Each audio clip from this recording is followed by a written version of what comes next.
ഈ മലപ്പുറത്ത് കാൽപന്ത് കളി അവർക്കൊരു ഹരമാണ്. മലപ്പുറത്തെ മനുഷ്യർക്ക് അവരുടെ ഈ വികാരങ്ങളിൽ, അവരുടെ ആത്മാർത്ഥതയിൽ വളരെ നിഷ്കളങ്കമായ സമർപ്പണ ഭാവമുണ്ട്. അതെന്തിനോട് അവർ ആത്മാർത്ഥത കാണിച്ചാലും അത് രാഷ്ട്രീയ പ്രവർത്തനങ്ങളിൽ കാണാം, കലയോട് കാണാം, സാഹിത്യത്തോട് കാണാം, പിന്നെ അതോടൊപ്പം തന്നെ കളിയോടും ഒക്കെ കാണാറുണ്ട്.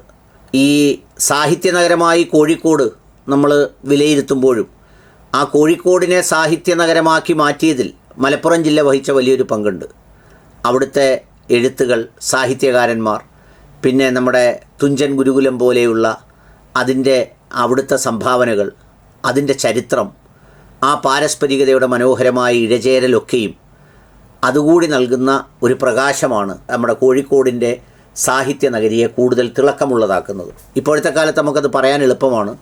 നമ്മൾ ചില സ്ക്രീനുകളിലൊക്കെ വളരെ മനോഹരമായ ലൈറ്റുകൾ കാണുമ്പോൾ പല സ്ഥലങ്ങളുടെ സോഴ്സുകളിൽ നിന്ന് ഈ ലൈറ്റ് അങ്ങനെ എന്നിട്ടാണ് ആ സ്ക്രീനിൽ മനോഹരമായ വർണ്ണം സൃഷ്ടിക്കുന്നത്. അങ്ങനെ ഒരു മനോഹാരിത മലപ്പുറത്തിനുണ്ട്. ഈ മലപ്പുറത്തെ ഒരു കാൽപന്ത് കളിയിൽ ഒരു ചെറുപ്പക്കാരൻ നടത്തിയ ഫുട്ബോൾ കമൻട്രി അത് ഭയങ്കര വൈറലായിരുന്നു. ആ കമൻട്രിയിലേക്ക് പോകാനുള്ള കാര്യം എന്താണെന്ന് ചോദിച്ചാൽ, ഇത് ഞാൻ 3-4 ദിവസം മുമ്പ് കേട്ടതാണ്. പക്ഷേ അത് കേട്ടതിൻ്റെ ഒരു മനോഹാരിത എന്താ തോന്നിയതെന്ന് വെച്ചാൽ, അത് എൻ്റെ വീട്ടിൽ നിന്നുണ്ടായ ഒരു സംഭവവുമായി ബന്ധപ്പെട്ടാണ്.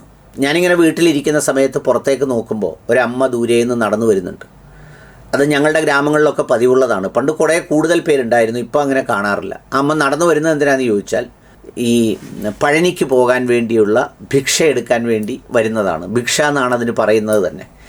അപ്പോൾ അതിന് ഓരോ വീടുകളിലേക്ക് വരികയാണ്. അപ്പം ഞാൻ സാധാരണ ആർക്കെങ്കിലും എന്തെങ്കിലും കൊടുക്കുമെന്ന് പറഞ്ഞ് അങ്ങ് വിടാറുള്ളതാണ്. എനിക്കിങ്ങനെ ആ അമ്മ നടന്നു വരുന്ന കണ്ടപ്പം മുതൽ എൻ്റെ മനസ്സിലെ ഒരു ഭൂതകാലത്തിൻ്റെ മനോഹരമായ ഓർമ്മ, ഈ പറഞ്ഞതുപോലെ ഇങ്ങനെ പണ്ടിങ്ങനെ ഓരോരുത്തർ വരുന്നതും അതിൽ വന്ന പലരും മരണപ്പെട്ടു പോയതൊക്കെ ഓർമ്മ വന്നിട്ട് ഞാൻ ഇറങ്ങിപ്പതൊക്കെ പുറത്ത് കാത്തു നിന്നു. അപ്പോൾ എൻ്റെ വീടിൻ്റെ അകത്ത് നിന്ന് പുറകിൽ നിന്ന് എൻ്റെ മൊബൈലിൽ ഈ ചിത്രം ഈ വീട്ടിലുള്ളവരെടുക്കുന്നുണ്ടായിരുന്നു. അപ്പോൾ അങ്ങനെ ഞാനവിടെ ചെന്നു, ഈ അമ്മയോട് സംസാരിച്ചു.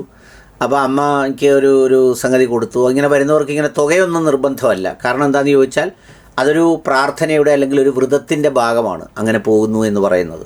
അപ്പോൾ ഞാൻ ചോദിച്ചപ്പോൾ അമ്മ അടുത്ത് പറഞ്ഞു 1008 വീടുകൾ കയറുമെന്ന് പറഞ്ഞു. അപ്പോൾ ഞാൻ ചോദിച്ചത് എണ്ണി കയറുമോ എന്ന് ചോദിച്ചപ്പോൾ പറഞ്ഞു അങ്ങനെ കയറും, അവിടെ എന്തോ 1008 പടികളുണ്ട് എന്ന് പറഞ്ഞു. എനിക്കറിയില്ല അതിൻ്റെ എണ്ണമൊന്നും, ഞാൻ പഴനിയിൽ അങ്ങനെ പോയിട്ടില്ല, കണ്ടിട്ടുമില്ല. അപ്പോൾ അതിനുവേണ്ടി വരുന്നതാണ്, ഇങ്ങനെ പല പല ആവശ്യങ്ങളും ആഗ്രഹങ്ങൾക്കും ഒക്കെ വേണ്ടിയാണെന്ന് പറഞ്ഞിട്ട് കുറച്ച് സമയം അമ്മ സംസാരിച്ചു. ഞാനൊരു സംഗതി ഇട്ടു, എൻ്റെ കയ്യിലേക്ക് കുറച്ച് ഭസ്മം തന്നിട്ട് അമ്മ ചോദിച്ചു ഇങ്ങനെ ഞാനിങ്ങനെ ഒന്ന് തൂത്തോട്ടെ എന്ന് ചോദിച്ചു നെറ്റിയിൽ. ഞാൻ തൂത്തോളാൻ പറഞ്ഞു. അങ്ങനെ അത് കഴിഞ്ഞ് അമ്മയുടെ പിന്നെ അടുത്ത വീടുകളിലേക്ക് പോയി എന്ന് തോന്നുന്നു.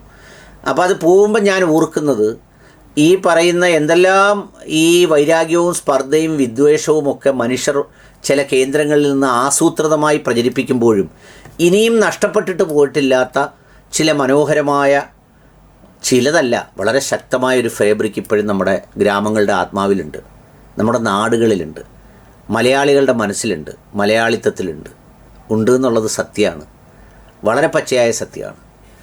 അത് പറയാൻ കാരണം, അത് കണ്ടപ്പോൾ ഞാൻ ഇതും കൂടി ഓർത്തുപോയി. ഞാൻ 2-3 ദിവസമായല്ലോ കണ്ടിട്ട് ഈ കമൻട്രി എന്ന് പറഞ്ഞിട്ട്. ആ കമൻട്രി ഒന്ന് കേൾക്കേണ്ടതാണ്. കാരണം അത് വളരെ രസമുള്ള കമൻട്രിയാണ്.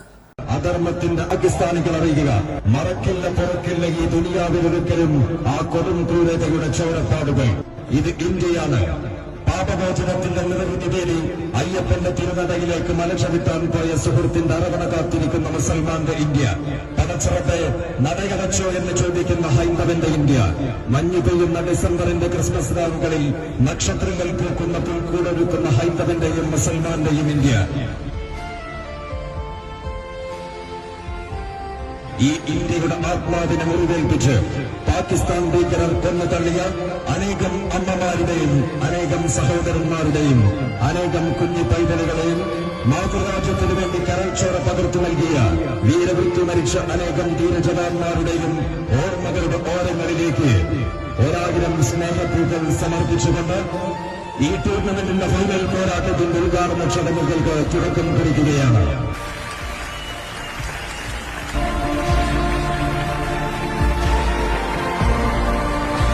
ഇതാണ് ഞാൻ പറഞ്ഞത്. ഒരു കളിക്കളത്തിൽ പോലുമുണ്ട് അതിൻ്റെ ഭാവങ്ങൾ. നാടുകളിലുണ്ട്, ശബ്ദങ്ങളിലുണ്ട്, ആവേശത്തിലും ആഘോഷത്തിലുമൊക്കെ അതുണ്ടെന്നതാണ് സത്യം.